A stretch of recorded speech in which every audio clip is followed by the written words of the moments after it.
Hello friends, महिंद्रागुरु.com में आपका स्वागत है। आज हम आपके साथ SBI ST16 प्री पर डिस्कशन करेंगे। जैसा कि आप देख रहे हैं, आपके सामने एक रीडिंग कॉम्प्रिहेंशन है। रीडिंग कॉम्प्रिहेंशन जो इंग्लिश सेक्शन का एक बहुत ही इम्पॉर्टेंट टॉपिक है। ये एक ऐसा सेक्शन है कि जिसे क्वालिफाई करने की एबिलिटी अगर हमारे अंदर क्रिएट हो जाती है तो इंग्लिश एग्जामिनेशन को क्वालिफाई करना हमारे लिए बहुत आसान हो जाता है। अब हम यहाँ पर साथ साथ ये भी देखेंगे कि एक रीडिंग कॉम्प्रिहेंशन एग्जामिनेशन में कम से कम समय में किस तरह से हम उसे सॉल्व करें, कौन सी ऐसी ट्रिक और कौन सी ऐसी टेक्निक उस पर अप्लाई करें कि इतना लेंथी रीडिंग कॉम्प्रिहेंशन हम आसानी से सॉल्व कर ले जाए। डियर, जनरली होता यह है कि एक कैंडिडेट जब एग्जाम में अपियर होता है और उसके सामने रीडिंग कॉम्प्रिहेंशन आ जाता है तो वह सबसे पहले पैसेज को पढ़ना शुरू कर देता है। सबसे पहली आपके लिए जो एडवाइस है वो ये है कि अगर आप रेगुलर रीडर नहीं हो, अगर आपकी रीडिंग स्किल्स की हैबिट नहीं है तो एग्जामिनेशन में इस सेक्शन को चूज करना और इससे अच्छा स्कोर करना काफी मुश्किल हो जाता है। इसलिए सबसे पहले तो इस चीज को डेवलप करना होगा कि हम एक रेगुलर रीडिंग हैबिट क्रिएट करें अपने अंदर।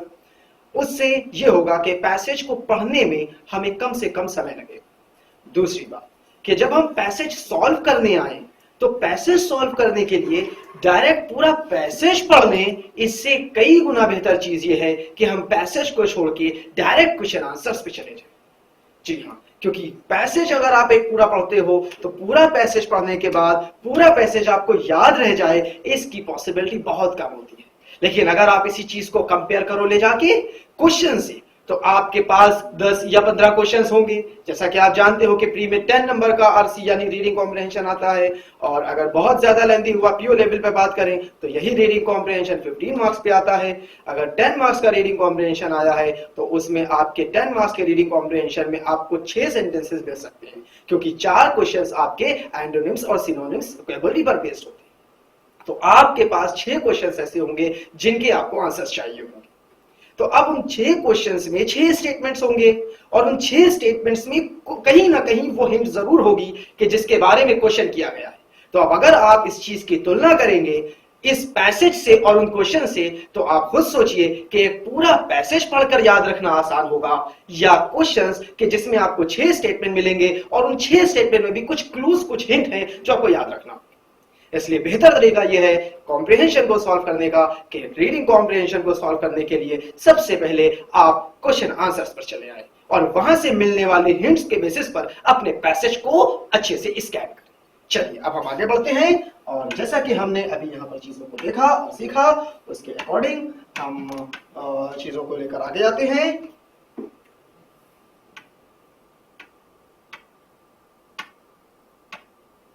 ये देखिए क्वेश्चन नंबर 1 क्या कहा गया है। अभी हमने पैसेज पे बिल्कुल नहीं गए, सीधे सीधे हम आगे क्वेश्चंस पे आने के बाद क्वेश्चन में क्या कहा गया है, किसके बारे में क्वेश्चन है, क्या पूछा गया है, वो ऐसी कौन सी अहम बात है कि अगर जिसे हम क्वेश्चन से निकाल देते हैं तो क्वेश्चन में कुछ नहीं बचता। तो बस वही है उस क्वेश्चन की हिंट कि जिसे आपको पकड़ना है। अब यहां पर क्वेश्चन आपके सामने है, what should be done by the environment ministry to implement the title rules. तो अब यहां पर क्वेश्चन किसके बारे में है, environment ministry to implement the title rules. What should be done by the environment ministry to implement the title rules. सख्ती से कानून को लागू करने के लिए एनवायरमेंट मिनिस्ट्री ने व्हाट शुड बी डन क्या किया गया है इनके द्वारा। तो अब आपको जो हिंट मिली है वो ये, environment ministry to implement the title rules. अब आपको एग्जामिनेशन में एक A4 पेज मिलता है और जिस पर आप अपनी वर्किंग कर सकते हो। तो ये जो छोटी सी हिंट है आप जल्दी से वहां पर नोट कर सकते हो। इससे ये होगा कि जब आप इस हिंट को पैसेज में तलाश करोगे तो आपके सामने वो हिंट होगी और आसानी से आपको उसका आंसर मिल जाएगा। तो जब हमारे पास यहाँ पर एक पहली हिंट मिल गई है तो हम दूसरे क्वेश्चन पे आ जाते हैं। क्वेश्चन नंबर 2 में हमें क्या बोल रहे हैं, which option is provided by the e-waste management rules 2016 to manufacture to meet the requirements of law.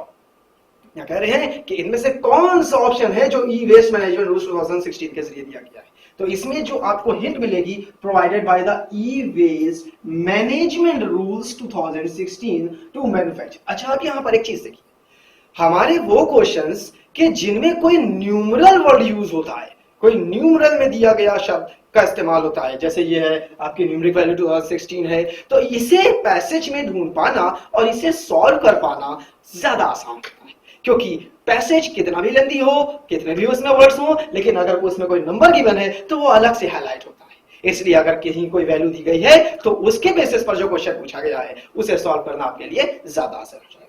तो यहां पर क्या है, विच option is provided by the e-waste management rules, उसके बाद ऑप्शन है, तो हम जहां पर ई-वेस्ट मैनेजमेंट रूल्स 2016 पर बात करेंगे पैसेज पे, वहीं पे हमारा ये हिंट मिल जाएगा और वहीं से हम अपने पैसेज का, इस क्वेश्चन का पैसेज के जरिए आंसर निकाल लेंगे।